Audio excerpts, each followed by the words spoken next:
Guys, நாங்கள் இப்போ பார்க்க போகிறது சாரிக்கு டசல்ஸ் பின்னுறது எப்படின்னு தான். டசல்ஸ்னால் உங்களுக்கு என்னென்னு தெரியும். இப்போ சாரி ப்ளவுஸ் தைக்க கொடுக்குற இடங்களில் வந்து இந்த சாரி கீழே வந்து குஞ்சம் கட்டி கொடுப்பாங்க, சரியா? அதை நாங்கள் வீட்டையே ஈஸியாக செய்யலாம். நான் சாம்பிளுக்கு இந்த பட்டு சாரின்ற இதை பீஸ் எடுத்துருக்கிறேன். உங்களுக்கு சாம்பிள் காட்டுறதுக்கு நீங்கள் உங்களோட சாரியில் வந்து பின்னிக்கொள்ளலாம். காட்டன் சாரி, பட்டு சாரி எல்லாத்துலேயும் நல்லா இருக்கும். இப்போ நீங்கள் இதில் பின்னணுமெண்டா ஃபஸ்ட்டு என்ன செய்யணுமெண்டா, உங்களோட சாரியில் வந்து நான் இது வந்து 3.5 இன்ச்சுக்கு தான் எடுக்க போகிறேன். அப்போ நீங்கள் ஃபஸ்ட்டாக மார்க் பண்ணுங்கள். 3.5 இன்ச்சுண்டா இல்லாட்டி 4 இன்ச்சு எடுக்கலாம், இல்லாட்டி 4.5 இன்ச்சு எடுக்கலாம். உங்களுக்கு எந்தளவுக்கு நீட்டாக அந்த பின்னுக்கு இருக்கிற அந்த டசல்ஸ் வேணுமோ அந்தளவுக்கு சைஸுக்கு நீங்கள் எடுத்துக்கொள்ளுங்க. நான் 3.5 தான் எடுத்தேன். எனக்கு எப்போவுமே கொஞ்சமாக குட்டியாக இருந்தால் தான் ரொம்ப பிடிக்கும் டசல்ஸ்.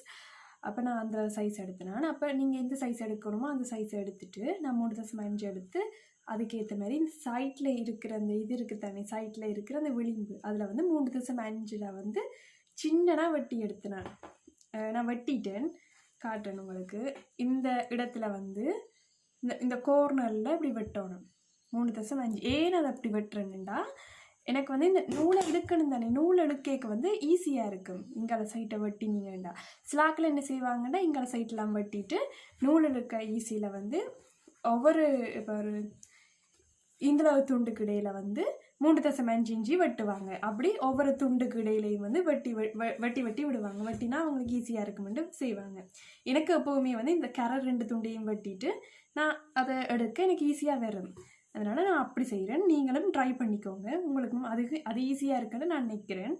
ஸ்லாக்கள் எல்லா துண்டையும் வெட்டி செய்வாங்க, எனக்கு அது ஈஸியாக இருக்குது. அதனால் நான் இப்படி ஒரு 2 சைட் நுனியை மட்டும் வெட்டிட்டு இழுத்தெடுக்கிறேன். நான் சில வேளை ஸ்லாக்கள் இதை வெட்டாமையும் இழுத்தெடுப்பாங்க, ஆனால் அது கொஞ்சம் கஷ்டமாக இருக்கும், அதோட சிக்குப்படும் கூடுதலாக, சரியா?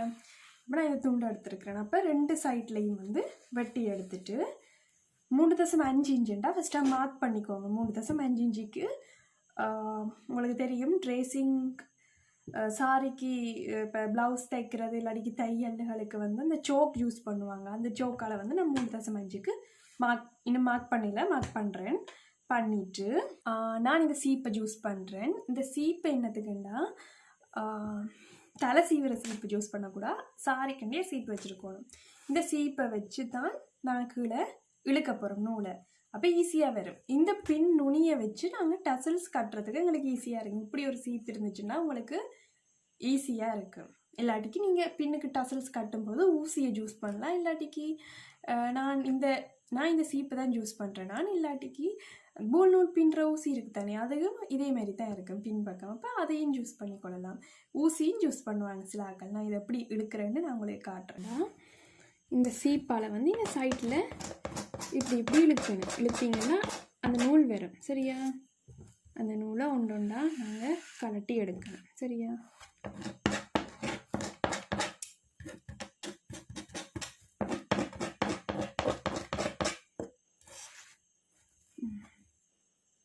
இப்படி ஈஸியாக எங்களுக்கு அந்த நூல் எடுக்கக்கூடிய மாதிரி இருக்கு, சரி?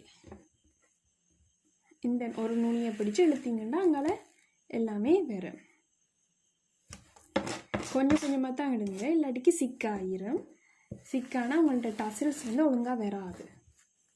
அதனால் நீங்கள் ஈஸியை பார்க்காம மெல்ல மெல்லமாக உங்களுக்கு வந்த மாதிரி இழுங்க.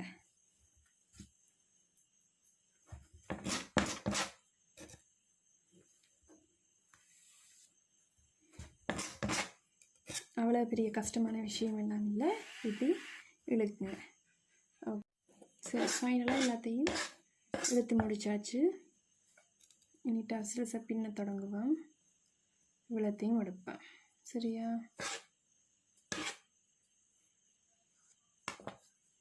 ஃபஸ்ட்டு அவ்வளோத்தையும் இப்படி சுற்றுவேன்,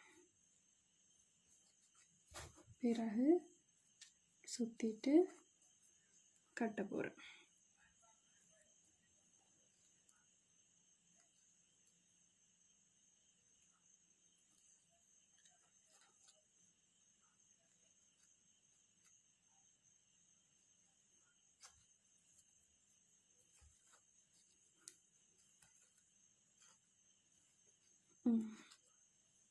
சரி,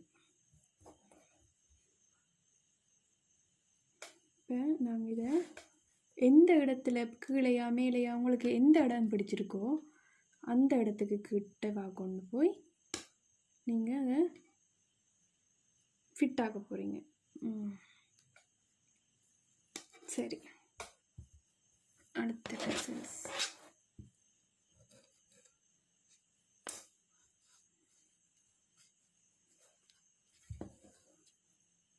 அதுக்கும் இதே மாதிரி தான் அதே அளவுக்கு எடுக்கணும்.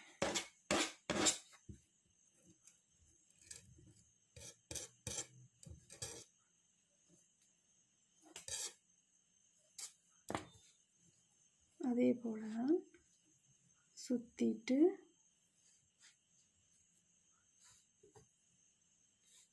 சரியா?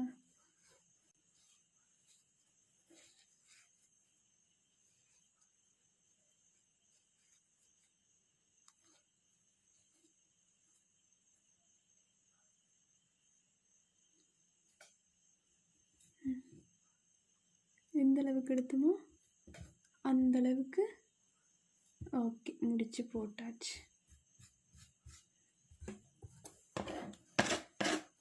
இப்படி ஃபுல்லாக பின்னணும்.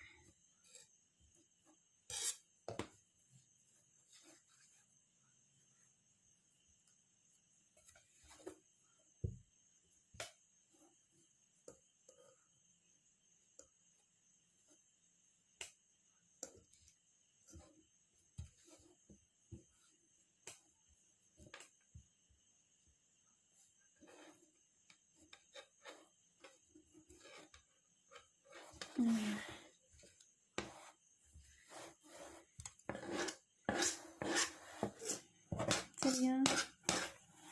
பாருங்க, இதுதான் டசில்ஸ். சாரி, டசில்ஸ் ஓகேயா வந்திருக்கு.